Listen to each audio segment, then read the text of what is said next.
अस्सलाम वालेकुम नाज़रीन, मैं हूं जमशेद ज़वानी और साउथ टुडे के न्यूज़ रूम में मेरे साथ मौजूद हैं मारूफ कॉलम निगार और तज्ज़ियाकार मसूद खान साहब। आज हम जिन तीन इश्यूज़ पर बात करेंगे वो हैं ये कि सबसे पहले जनूबी पंजाब का जो सेक्रेटेरिएट है उसके रूल्स ऑफ बिज़नेस की मंजूरी आखिरकार हो गई है। उसमें अब क्या अनाउंसमेंट्स हैं। कल जो वज़ीर आला पंजाब सरदार उस्मान बुज़दार ने जो गुफ्तगू की और जो अनाउंसमेंट की और रूल्स ऑफ बिजनेस में क्या अख्तियारात यहाँ के एडिशनल चीफ सेक्रेटरी को और सेक्रेटरीज को दिए गए हैं और मकसद जो इंतज़ामी तौर पे ख़ुद मुख्तार करना है वो होगा ये मकसद पूरा या नहीं। और इसके साथ हम बात करेंगे कि पीडीएम और पाकिस्तान पीपल्स पार्टी में चल क्या रहा है और इसके साथ हम आखिर में ये भी बात करेंगे कि आने वाले दिनों में पीपल्स पार्टी के इस वक्त जो क़यादत कर रहे हैं सियासी तौर पर बिलावल भुट्टो जरदारी वो मुल्तान में होंगे और 4 से 5 दिन साउथ पंजाब का वो दौरा कर रहे होंगे। तो वो क्या उनका मकसद है, क्या नताइज पाकिस्तान पीपल्स पार्टी हासिल करेगी उनके इस दौरे से। तो सबसे पहले खालिद मसूद खान साहब, आपको कैसा लगा कि जब कल सरदार उस्मान बुज़दार मीडिया टॉक कर रहे थे और ये क्रेडिट ले रहे थे कि हमने एक सूबे की तरफ पहला कदम रख दिया है और हमने यहाँ के सेक्रेटेरिएट को इंतज़ामी और माली तौर पर ख़ुद मुख्तार कर दिया है, वाकई आप लगता है कि अब सेक्रेटेरिएट कुछ आगे बढ़ेगा? देखिए जमशेद, बात यह है कि मैं जब बात करता हूं तो आप हमेशा यही कहते हैं कि मेरे ज़्यादा शायद मेरी गुफ्तगू नेगेटिव होती है। अच्छा, मैं नेगेटिव नहीं कहता, मैं वैसे कहता हूं तनकीदी होती है। तनकीदी, अच्छा देखें, मैं बात जो करता हूं वो बुनियादी तौर पे देखें, हमारे पास और कोई चीज़ों को जो है ना उसका एनालिसिस करने का कोई तरीका नहीं सिवाय इसके कि हम जो माजी है उसको सामने रखते हुए बात करें। किसी भी चीज़ का जो हाल है और जो उसका मुस्तकबिल है वो बुनियादी तौर पर जो माजी के जो आमाल हैं हम उन पे उसको बेस करते हैं। तो पहली बात तो यह है कि आपको ये पता है कि जनूबी पंजाब सेक्रेटेरिएट के साथ शुरू से हो क्या रहा है। पहली बात तो यह है कि इसको 2 हिस्सों में तकसीम कर दिया गया, मुल्तान और बहावलपुर में। अच्छा, ये बुनियादी तौर पे मकसद यही वो पॉइंट स्कोरिंग थी, जिस तरह पीपल्स पार्टी की जो करारदाद थी सूबा बनाने की उसको नून लीग ने सबोताज करने के लिए मुल्तान और बहावलपुर 2 सूबों का शोशा छोड़ दिया। एक्चुअली जब आप चीज़ों के दरमियान एक स्प्लिट डाल देते हैं, उसकी एक यूनिटी जो है वो डे 1 से ख़त्म कर देते हैं, तो वो कभी भी वो चीज़ जो है ना वो जो साझे की हड्डी जो है चौराहे में फूटती है, ये बिल्कुल वही है सिस्टम। अब मतलब कुछ समझ नहीं आ रही। जैसे अब मैं क्या मिसाल दूँ, नाम नहीं लेना चाहता, इस सेक्रेटरी साहब हैं, वो 3 दिन बहावलपुर में बैठते हैं, 2 दिन मुल्तान में बैठते हैं। अच्छा, ना वो मुल्तान काम सही होता है ना बहावलपुर काम ठीक होता है। अच्छा, पहली जो रूटीन थी, अब थोड़ी सी सूरत हाल बेहतर हुई है। पहले रूटीन ये थी कि मुल्तान वाले समझते थे कि सेक्रेटरी साहब बहावलपुर बैठे हैं, बहावलपुर वाले समझते थे सेक्रेटरी साहब मुल्तान बैठे हैं। हालांकि एडिशनल चीफ सेक्रेटरी नहीं जी, नहीं, अच्छा, जो सारे सूबाई सेक्रेटरीज की मैं बात कर रहा हूँ, असल में वो अपने घर जीआर लाहौर में बैठे होते थे। अच्छा, एडिशनल चीफ सेक्रेटरी साहब जो पहले थे उनका भी मतलब बहावलपुर, मुल्तान और लाहौर के दरमियान एक ऐसा घन चक्कर था कि वो सब जगह थे और कहीं भी नहीं थे। सही। अच्छा, वैसे जो आप बात कर रहे हैं सेक्रेटेरिएट, ये बात सेक्रेटेरिएट पे भी थी कल तक कि सेक्रेटेरिएट है भी सही और नहीं भी, लेकिन अब रूल्स ऑफ बिजनेस के बाद तो अब आप कह सकते हैं कि है। अच्छा, इसमें देखे ना, ये कहा गया कि इसको फुली एम्पावर कर दिया गया है। फुली एम्पावर ये है कि जो लाहौर में बैठे हो चीफ सेक्रेटरी को छोड़ दें, चीफ सेक्रेटरी के इख्तियारात जाहिर है चीफ सेक्रेटरी के पास होंगे, एडिशनल चीफ सेक्रेटरी के पास चीफ सेक्रेटरी के इख्तियारात नहीं होंगे। मैं सिर्फ ये पूछता हूँ कि क्या जो बाकी सेक्रेटरी जो मुल्तान में या बहावलपुर में बैठेंगे अपने अपने महकमों, 17 महकमे है ना यहाँ पर, मैं एक बात यहीं पे आपको कह सकती है ताकि देखें, कहा यह गया है कि जो एडिशनल चीफ सेक्रेटरी हैं वो यहाँ के सूबाई सेक्रेटरीज की ACR वो लिखेंगे, तो जबकि पहले जो चीफ सेक्रेटरी पंजाब थे वो लिखते थे ना। तो इसका मतलब ये कि छोटी सी तब्दीली तो ये है ना जो आप कह रहे हैं कि नहीं ऐसा होगा कि मैं आप इस हद तक मैं दूसरी बात कर रहा हूँ। मैं कह रहा हूँ कि क्या जो लाहौर में बैठा हुआ सेक्रेटरी है और जो जनूबी पंजाब का सेक्रेटरी है इसके इख्तियारात बराबर हैं जी? क्या लाहौर का जो सेक्रेटरी में बैठे हुए बंदे 7वें ग्रेड से ऊपर की ट्रांसफर नहीं कर सकते? यहाँ 17वें ग्रेड से ऊपर ट्रांसफर तो नहीं हो सकती ना, 18वें ग्रेड की ट्रांसफर तो लाहौर ही होगी। तो आप ये बताएं अच्छा, कि ये एक एम्पावरमेंट कैसे हुई? आपने बहुत अहम बात की है। अब तक जो कहा जा रहा था वो ये था कि यहाँ के जो सेक्रेटरीज हैं उनके पास ये इख्तियार होगा कि वो ग्रेड 18 तक के अफसरों का तकर्रुर और तबादला कर सकेंगे, ठीक है। हाँ। लेकिन जो कल वज़ीर आला ने बिल्ली निकली है तो बिल्ली और है, वो ये है कि उन्होंने कहा कि जी 17 ग्रेड तक के अफसर को कर सकेंगे। ये आपने भी निशानदेही की और मैं समझता कि बड़ा इंपॉर्टेंट बात है। इसका मतलब ये कि यहाँ के जो इस वक्त सूबाई सेक्रेटरीज बैठेंगे उनका एतमाद इस डिसीजन से और कमजोर हुआ है, नंबर एक। नंबर दो, जब 18वें ग्रेड वाले को ये पता है कि मैं इनके सामने ना जवाबदेह हूँ ना मैं अकाउंटेबल हूँ, जिसे हम कहते हैं एडमिनिस्ट्रेटिवली, तो आप बताएं कि किस तरह ग्रिप जो है वो किस तरह जो है वो मजबूत होगी? ग्रिप मजबूत नहीं हो सकती। अच्छा, एक आपके इख्तियार जितने काम होते हैं ना, जो आपके सुबार्डिनेट हैं बुनियादी तौर पे, वो आपको आपके इख्तियारात के हवाले से वेट देते हैं। सही, तो वेट कम होगी। अच्छा, तो इसका मतलब ये है कि अभी जो हमारे साउथ पंजाब सेक्रेटरी के हवाले से जो सेक्रेटरीज हैं साउथ पंजाब सेक्रेटरीज के सेक्रेटेरिएट के, वो इतने खुश ना हो, वो अभी डिफेंसिव रहेंगे। नहीं, खैर हमें क्या बताने की जरूरत है, उन्हें हमसे ज्यादा पता है। अल्हम्दुलिल्लाह वो बिल्कुल खुश नहीं है और वो खुश होना भी नहीं चाहिए उनको कि एक सेक्रेटरी मुल्तान में बैठा हुआ है और वो 17वें ग्रेड का ट्रांसफर कर सकता है, उसके जो पैरेलल लाहौर में बैठा हुआ है वो 18वें ग्रेड का कर सकता है। तो देखिए ये डिस्पैरिटी हो गई। आपके इख्तियारात, आप ये समझते हैं कि मैं सेक्रेटरी हूं लेकिन मैं 2 नंबर सेक्रेटरी हूं, मतलब वो आप अपने आप को एक ग्रेड का सेक्रेटरी नहीं समझेगा, फुल अथॉरिटी वाला सेक्रेटरी नहीं समझेगा। अब देखिए ना, अनोमली तो पैदा हो गई ना। मतलब ये है कि मुकम्मल अख्तियार फिर भी नहीं दिया गया। असल में मैं रिजवानी साहब हमेशा ये कहता हूं कि पाकिस्तान में पटवारी जो है वो अपने हल्का पटवार से एक मौजा आधा निकाल दें, वो उसके लिए कंप्रोमाइज नहीं करता। तो ब्यूरोक्रेसी कैसे मतलब कर सकती है? दिल नहीं करता किसी को अपने इख्तियार देने को, ये बड़ा दिल चाहिए इसके लिए।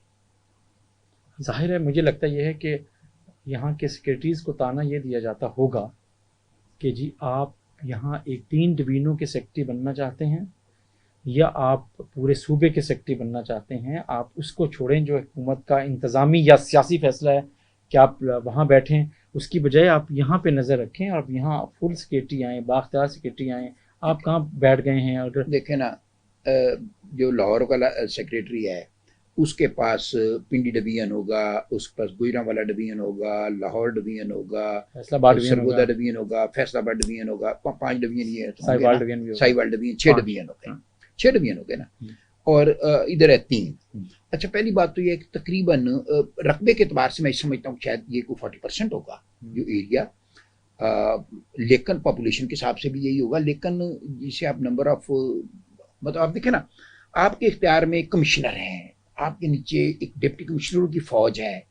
अच्छा, वो एक मतलब आप उसके ग्रिप देख रहे हैं कि तकरीबन एडमिनिस्ट्रेटिवली आधा ये है, जो अपर पंजाब और सेंट्रल पंजाब से आधा है एडमिनिस्ट्रेटिवली। जो 6 है, ये 3 डिवीजन है, उन 3 डिवीजन को देते हुए भी हाथ बांध दिए गए हैं कि आपके पास 17 ग्रेड से ऊपर के जो है वो फैसले करने का इख्तियार नहीं है, आपका 17 ग्रेड से ऊपर डील करने की आपकी कैपेसिटी नहीं है। बिल्कुल ठीक है, तो ये है। लेकिन एक चीज़ फिर आपकी तरफ, एक तरफ तो आपको ग्रेड 17 से ऊपर तबादले का इख्तियार नहीं है, लेकिन कल वज़ीर आला ने खुद ये कहा कि कमिश्नर और डिप्टी कमिश्नर्स के ऑफिस का जो बजट होगा वो एडिशनल चीफ सेक्रेटरी और ये सेक्रेटेरिएट जो होगा यहाँ से इशू होगा, वो उसकी मंजूरी दे सकेंगे। देखें मेरी बात सुने जमशेद, जो बजट है ना, ये इशू है ब्यूरोक्रेसी का अपना। इख्तियार जो है वो उसको आप ये देखें कि उसको जो एक्सरसाइज होता है तो उसका बेनिफिट जो है वो डेफिनेटली अवाम को होता है। बजट ब्यूरोक्रेसी का अपना इशू है, लेकिन जो इख्तियारात उसकी एक्सरसाइज करना, उसके इख्तियार इस्तेमाल करना, उसका नफ़ा नुकसान, ये सारा कुछ ये ऊपर से नीचे तक ये एक फ्लो है जो बेलाखिर अवाम तक आता है। अगर यहाँ पर कोई प्रॉब्लम है कोई एडमिनिस्ट्रेटिवली 18वें ग्रेड के ऑफिसर से, तो अवाम को अगर उससे प्रॉब्लम है तो यहाँ वो हल नहीं होगी, वो लाहौर से हल होगी। तो मतलब मेरा थोड़ा सा इसमें रिजर्वेशन है। अल्लाह करे कि मेरे जो हैं मतलब रिजर्वेशन। अच्छा, वैसे ये किसने पहले इस फैसले से पहले फिर भी एक भरम था कि ग्रेड 18 तक का अख्तियार इन सिक्योरिटीज को हासिल था, लेकिन इस रूल्स ऑफ बिजनेस हो गया ना, रूल्स ऑफ बिजनेस में 17 पे लिख दिया गया। देखिए पहली बात तो यह है कि तब तय नहीं था तो 18वें तक का दिया गया था, वो वैसे इस्तेमाल नहीं हो रहा था क्योंकि वो ज़बानी कलामी था सारा। जब उसको आप लाए हैं लिख कर, एक पूरे सिस्टम को बनाया आपने, उस वक्त आपने तय कर दिया कि नहीं भाई साहब। अच्छा, वैसे रूल्स ऑफ बिजनेस की तैयारी में अगरचे कई मिनिस्टर्स भी शामिल थे और जुनूबी पंजाब के कई मिनिस्टर्स भी उस कमेटी का हिस्सा थे, लेकिन वज़ीर आला ने जब कल प्रेस कॉन्फ्रेंस की, आप समझते हैं कि इसमें पूरा इनपुट वज़ीर आला सरदार उस्मान बुज़दार ने अपना दिया होगा, हमारे मिनिस्टर्स ने अपनी कोई बात मनवाई होगी, कही होगी, कोई तजवीज़ दी होगी, या आपको लगता है? अखबार पढ़ लें, आप उनके बयानात सुन लें, डेढ़ साहब कह रहे हैं इसमें मेरा बड़ा कंट्रीब्यूशन है, मलक अख्तर कहेंगे मैंने बहुत कुछ किया है, लेकिन बुनियादी तौर पे मैं ये समझता हूँ कि हमारा जो यहाँ की लीडरशिप है, पॉलिटिकल लीडरशिप, वो भी कॉम्प्रोमाइजिंग है। वो जो थोड़ा सा मिल जाता है उसी पर ही बड़े खुश हो जाते हैं, उसी के आगे झंडा गाड़ना शुरू कर देते हैं, पूछता पूछता इनको कोई नहीं है, ये सिर्फ बयानबाजी है सारी। आखिरी कमेंट इस इशू पे, सेक्रेटेरिएट के ये रूल्स ऑफ बिजनेस को आप किस अंदाज में देखते हैं, अच्छा या बुरा? नामुकम्मल। नुकसान क्या होगा? देखिए, जब चीज़ें नामुकम्मल होती हैं तो बुनियादी तौर पे वो अपने जिसे कहते हैं मंतकी अंजाम तक चीज़ों को नहीं आप पहुंचा सकते। जब चीज़ें आप नामुकम्मल छोड़ देते हैं, आप किसी भी इशू को उसके मंतकी अंजाम तक नहीं पहुंचा सकते, चीज़ें दरमियान में रह जाती हैं। चीज़ों को देखें, उसमें एक चीज़ हो सकती है कि ये चीज़ें हैं, ये जब फाइल पे बनती हैं सर और जब प्रैक्टिकली आती हैं तो इसमें जो प्रॉब्लम होता है, वो जो गैप एक बनता है, उसको ब्रिज करना पड़ता है। उसको वक्त के साथ ब्रिज करते हैं, अपने तजर्बात के साथ ब्रिज करते हैं। मैं इसमें ये खुशगुमानी कर सकता हूँ कि मुमकिन है कि जब ये चीज़ें, ये मसाइल, ये चीज़ें सामने आएंगी तो हाउ एंड क्राई होगा, यहाँ की जो ब्यूरोक्रेसी है वो भी शोर मचाएगी, शायद लाहौर बैठों को भी एहसास हो जाए, तो ये चीज़ें वक्त के साथ शायद ठीक हो जाए। अच्छा, एक फिर इजाफी बात मैं फिर इस मौजू पे करना चाहूँगा। वज़ीर ने कहा कि ये सूबे की तरफ पहला कदम है रूल्स ऑफ बिजनेस की मंजूरी। मैं डे वन से कह रहा हूँ कि अगर इनका सूबा बनाने की नीयत होती तो ये बुनियादी तौर पे जो साउथ पंजाब सेक्रेटेरिएट है ना, ये इसका कोई ज़रूरत नहीं थी, आप उसकी तरफ कदम उठाते। ये वही मैं पुरानी बात करूँगा, गोली दी जा रही है। अच्छा, आप कहते हैं नीयत ठीक नहीं है? नहीं ठीक है। वाकई तो मेरी बात सुने, सुनाएं। कोई मैं पुरानी बात दोहराऊंगा, वो पटवारी वाली। यार, वजीर आला का जो हल्का इख्तियार है वो अटक के वो आखिरी कस्बा झारी कासा है, जहाँ से आगे शुरू होता है खैबर पख्तूनख्वा, और इधर कोट सब्जल है रंगियार खान के आगे। कोट सब्जल से लेके झारी कासा तक एक बंदे के पास इख्तियार हो, उसके पास एक ताकत हो, तख्त लाहौर पे बैठा हो, उसको क्या जरूरत है कि साहिवाल से आगे का इलाका वो किसी और को बख्श दे। और वैसे भी बुज़दार साहब क्यों चाहेंगे? बुज़दार साहब हैं तौसे से, अगर बुज़दार साहब वज़ीर आला बने तो फिर तो जुनूबी पंजाब के बनेंगे ना, छोटे से वाले, तख्त लाहौर के अपने मजे। आप मजे उठा रहे हैं बुज़दार साहब? तो आपका क्या ख्याल है, मजे नहीं कर रहे? अच्छा, ये खबर है। वैसे आप कह रहे हैं, मैं तो सिर्फ उनकी कारकर्दगी को देख रहा हूँ। मजे कर रहे हैं, आपको पता है, सब पता है। अच्छा, मेरे से ज्यादा पता है। नहीं सर, आप ऐसी बात करें, चलिए कितना पता है इस पे बात करते हैं। अच्छा चीज में एक बड़ी मजेदार जो काबीना का इजलास हुआ, इसमें बड़ी मजेदार जो बात हुई है वो ये हुई है कि पंजाब का जो हेल्थ केयर है ये खैबर पख्तूनख्वा के अस्पताल को ठीक करेगा। अस्पताल सही बात है। यहाँ के अस्पतालों की हालत आपने देखी है? हाँ, इतने आइडियल हैं, इतने आपको पता है कितने एडअप किए हैं हमने। तौसा में डीजी खान का टीचिंग हॉस्पिटल कहाँ निश्तर के बराबर जाके खड़ा कर दिया, बल्कि उससे ज्यादा उसकी तादाद हो गई है। अब मैं डिटेल क्या बताऊं। हाँ। ये आज मशीनरी गई थी वहाँ, जो कोई इसके मुख्तलिफ चीज़ों की मशीनरी, वो 2 साल बंद रही है, उसमें डब्बों में बंद रही है, उसको खोला नहीं गया, उसको चलाने के लिए लोग मौजूद नहीं थे कॉम्पिटेंट वहाँ पे। बाकी वो एक है तो वो लाइटर नोट में ही वो एक कोई जैसे मेला होता है ना एक देहातों में, तो देहातों में मेला था, थिएटर लगा हुआ था, तो उसमें गाने वाला आ गया, तो उसने गाना सुनाना शुरू कर दिया, वो टांगे वाला खैर मांगदा। जब खत्म हुआ, कोई मेरे जैसा बंदा था वो खड़ा हो गया, उसने कहा जी ये गाना फिर सुनाए। उसने फिर सुनाया, उसने शायद बड़ा पसंद आया है। वो दूसरी बार गाना सुना के जब गाना खत्म किया, वो फिर खड़ा हो गया, कहता जी फिर यही गाना सुनाए। उसने तीसरी बार वही गाना सुनाया, जब खत्म हुआ वो चौथी बार फिर खड़ा हो गया। तो बंदा गुलकार रोने के वाले उसकी हालत होगी। उसने कहा मैंने और भी बड़े गाने तैयार किए हैं, वो भी सुन लो। कहता पहले तू ये गाना ठीक तरह गा ले, फिर तेरे बाकी गाने भी सुन लेंगे। सही, बस ठीक है, इस मौजू पे इतना ही काफ़ी है। दूसरा जो आज का हमारा मौजू जिस पे हम खालिद मसूद खान साहब से बात करेंगे वो ये है कि पीडीएम और पीपल्स पार्टी में जो बयानात चल रहे हैं दोनों की क़यादतों के हवाले से, एक बात होती है, उसका जवाब आता है, फिर जवाबुल जवाब आता है, क्या हुआ, फासले क्यों बढ़े, और अब आपको क्या लग रहा है, ये हम खालिद मसूद खान साहब से भी तज्जिया लेते हैं कि क्या खालिद साहब आपको लगता है कि बिल्कुल रास्ते उन्होंने एक दूसरे के लिए बंद कर दिए हैं, या ब्रिज कोई चीज़ कर सकती है पीडीएम को और पीपल्स पार्टी को? देखिए, सियासत में कोई चीज़ हरफ आखिर नहीं है। हमारे यहाँ तो खैर बिल्कुल ही नहीं है। मतलब दुनिया में पूरी में जो है वो सियासत कहीं भी उसको जिस कहते हैं ना कि यस और नो का इशू नहीं है। ये मतलब चीज़ों को चलाए रखने का नाम है बुनियादी तौर पे जो पॉलिटिक्स है। अच्छा, हमारे यहाँ ये जो पीडीएम में जो तोड़फोड़ हुई है, मैं बुनियादी तौर पर समझता हूँ कि अगर पीडीएम जमहूरियत की बका के लिए ही बनी होती वाकयातन, तो शायद ये ज़्यादा देर चल जाती। लेकिन बुनियादी तौर पे ये वो एक क्रूड सी एक है मिसाल। वो कहते हैं कि जो मफाद परस्तों की आखिरी लड़ाई जो है वो उनकी बाहमी लड़ाई होती है। अच्छा, आप ये कह रहे हैं कि इनका इत्तेहाद आपस के मफाद के तहफ़्फ़ुज़ के लिए था? अच्छा, ऑफ कोर्स। वो तो नहीं कहते, दोनों अपनी अपनी जगह पे कायम है। मानता कौन है? देखें, बात यह है कि हम इज्तिमाई तौर पे कौमी सतह पे आप देख लीजिए, कोई बंदा कोई बात मानने को तैयार नहीं। कोई बंदा मतलब आप किससे मनवा दें, किसी पार्टी के वर्कर से आप मनवा दें कि उसकी पार्टी लीडर में कोई खराबी है, वो कहेगा फरिश्ता है। बिल्कुल जी, ठीक है। हर एक का लीडर फरिश्ता है सर। कोई बंदा गलती मानने पे तैयार नहीं, कोई बंदा अपनी मतलब उससे रिव्यू करने को तैयार नहीं, अपनी जो चीज़ों को, अपने ख्यालात को। तो मैं इसमें ये समझता हूँ जमशेद फजलुर रहमान साहब के अपने इशू हैं। फजलुर रहमान साहब हर चीज़ दाव पे लगाने के लिए तैयार है, इसलिए कि उनके पास है कुछ नहीं, बस कुछ नहीं है ना। अफरादी कुव्वत है। कराची में उन्होंने पीपल्स पार्टी के गढ़ में जाके उन्होंने बता दिया कि जी मेरे पास क्या पीडीएम का जलसा पीपल्स पार्टी के बगैर भी हो सकता है, हुकूमती जमात के बगैर भी हो सकता है। आप फिर कहते हैं कि देखिए, मैं खुदा न खास्ता उनके मदरसों की, उनके जो तालिब इल्मों की फोर्स की और उनके देवबंदी मकतब के चाहने वालों की, मैं इसको तो नहीं कह रहा कि उनके पास नहीं है। उनको कुर्बान करने के लिए उनके पास ना कहीं की हुकूमत है किसी सूबे की, ना को बहुत ज़्यादा उनके पास जो है मेंबरशिप्स हैं असम्बली में, ना उनके पास कोई वजारत है किसी चीज़ की, ना उनके पास कोई यूकेटी की चेयरमैन नहीं है। उनके पास तो देने के लिए कुछ नहीं है। तो जाहिर है मतलब जब किसी बंदे के पास देने के लिए कुछ ना हो तो मतलब अब वो कहते हैं सबको के रिजाइन कर दें, इस्तीफे दे दें, ये कर दें। भाई सिंध की गवर्नमेंट क्यों इस्तीफा दे?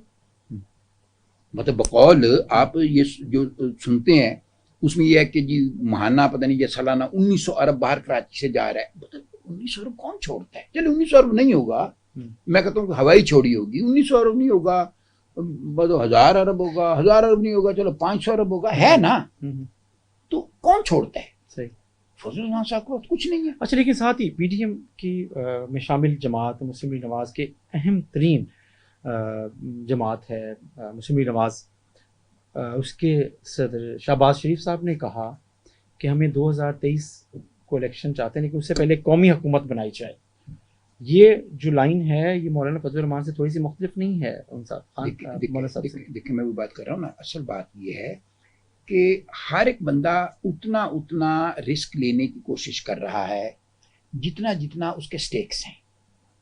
पीपल्स पार्टी की सिंध में हुकूमत है, पीपल्स पार्टी को ये भी पता है कि उसने इसी हुकूमत के जोर पे उनका सारी से है, उनकी जरिए आमदनी भी है सिंध हुकूमत, तो वो इसको नहीं छोड़ना चाहते।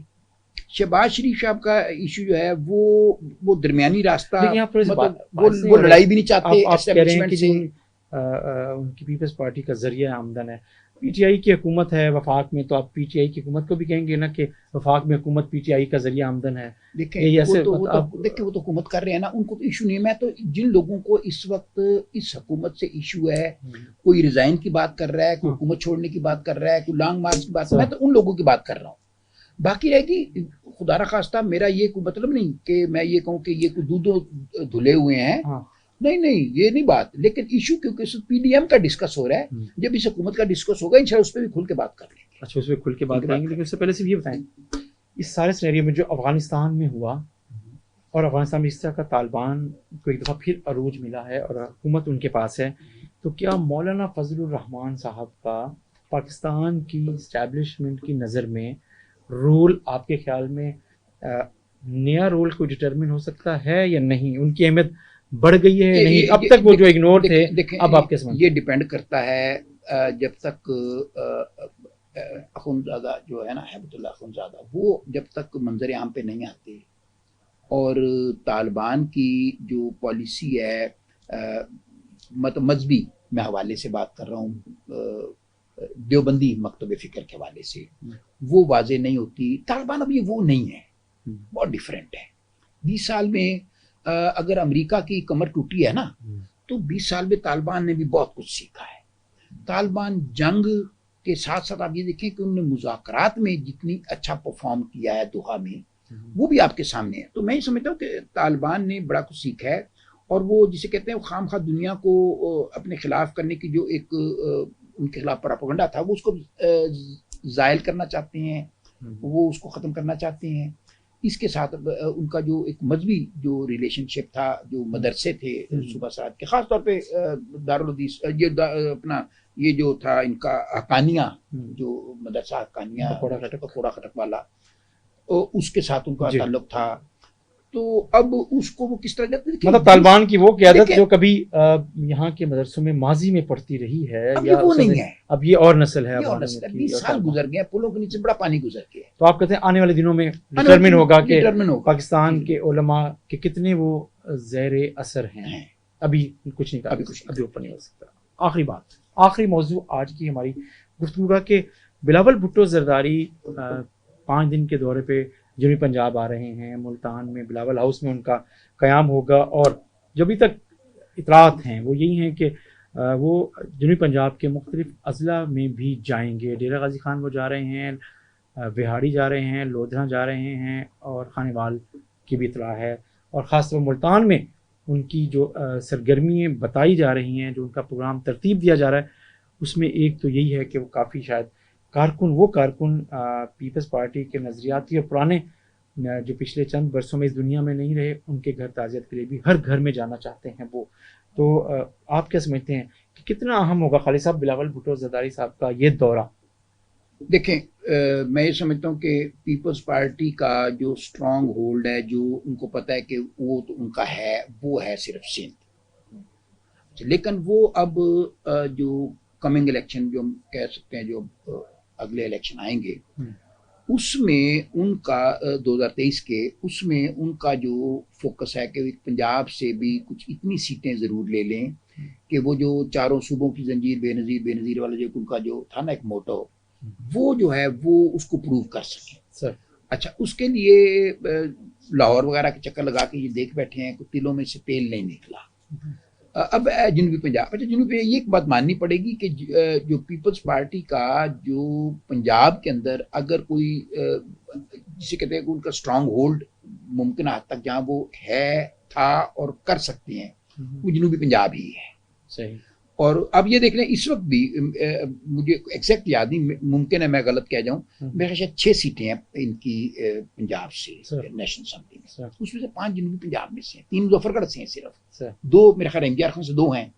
तो अब ये देख लें कि उनका जो मतलब मोर देन 80% का जो चंक है वो जनूबी पंजाब में पड़ा हुआ है। पंजाब में से उनकी जितनी भी सीटें हैं वो पंजाब में से हैं, 3 मुजफ्फरगढ़ और 2 एमजीआर खान, 5 सीटें तो ये हो गई जनूबी पंजाब से। तो ऐसी सूरत में उनको अगर कोई पोटेंशियल नज़र आ रहा है पीपल्स पार्टी को दोबारा रिवाइव करने का, जिंदा करने का, कुछ थोड़ा सा अपना जो शेयर बढ़ाने का, तो ज़्यादा इम्कानात वहीं हैं जहाँ उन्होंने पहले सीटें ज़्यादा निकाली हैं। लेकिन मैं समझता हूँ जैसे लोधरा की बात कर रहे हैं, देखिए लोधरा में हमारे दोस्त थे, आप भी जानते हैं, बड़े मतलब लाख से ऊपर वोट लेने वाले थे, मिर्जा नासिर बेग थे जैसे, मिर्जा नासिर बेग इज नोवेयर। इस तरह सर आपने भी बात की तालिबान के हवाले से कि नई जनरेशन आ गई है तो यहाँ के रवायती ख़ानदानों में भी नई जनरेशन आ गई है। ठीक है, नई जनरेशन के साथ दो नुकसान हुए ना पीपल्स पार्टी को। एक तो नई जनरेशन के लोगों ने उनके साथ ज्वाइन नहीं किया, लीडरशिप ने ज्वाइन नहीं किया। दूसरा ये है कि जो वो भुट्टो साहब के साथ उनकी जो एक करिश्मेटिक पर्सनैलिटी की वजह से लोगों का उनके साथ एक अटैचमेंट थी, वो जनरेशन भी तो ऐसा ऐसा वाइप आउट हो गई है ना। तो नई जनरेशन जो है उसने भुट्टो का नाम सुना है, भुट्टो साहब को देखा तो नहीं है। तो ऐसी सूरत में मैं नहीं समझता कि कोई बहुत ज्यादा कोई इम्कानात हैं। अच्छा, नजर नहीं आ रहा कि कुछ साबिक अरकान असेंबली मिल रहे हैं और मुख्तलिफ पार्टी से, और वो शायद पाकिस्तान पीपल्स पार्टी ज्वाइन करें, आपके पास कितना है?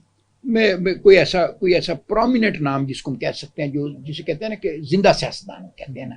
एक होते हैं मादा से बेहोश से सियासतदान, आप कह लेना, कि जो घर में बैठे हुए हैं, अच्छा वैसे मायूस घर में पड़े, उनको दोबारा आप निकाल लेते हैं। जो खुद मायूस है उसने क्या आपको देना है, डिलीवर क्या करना है उसने।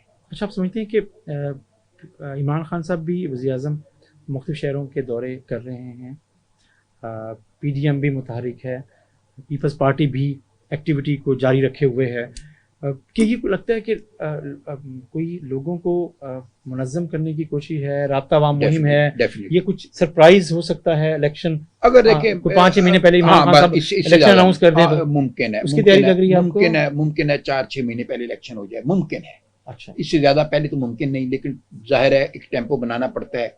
और पिछले जो 3 साल है हुकूमत के, वो अवामी हवाले से मैं समझता हूँ कि मायूस कौन गुजरे हैं।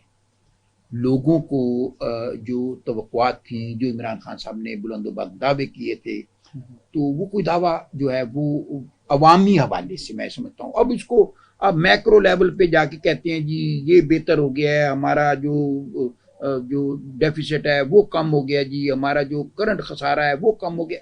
यार लोगों को करंट खसारे से ज़्यादा घी के रेट से दिलचस्पी है। सही, लोगों को ज़र मुबादला के ज़खायर के रिकॉर्ड सतह पर पहुंचने से कहीं ज़्यादा दिलचस्पी इस चीज़ से है कि चीनी का रेट थोक में 1300 रुपये बोरी हो गया, यानी कि 103 रुपये थोक में रेट हो गया। ठीक है।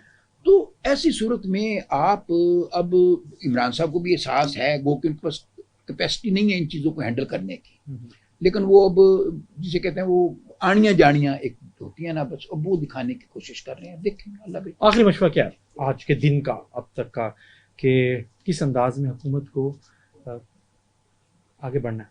एक जुमले में बढ़ना है या बढ़ना चाहिए? बढ़ना चाहिए। बढ़ना चाहिए।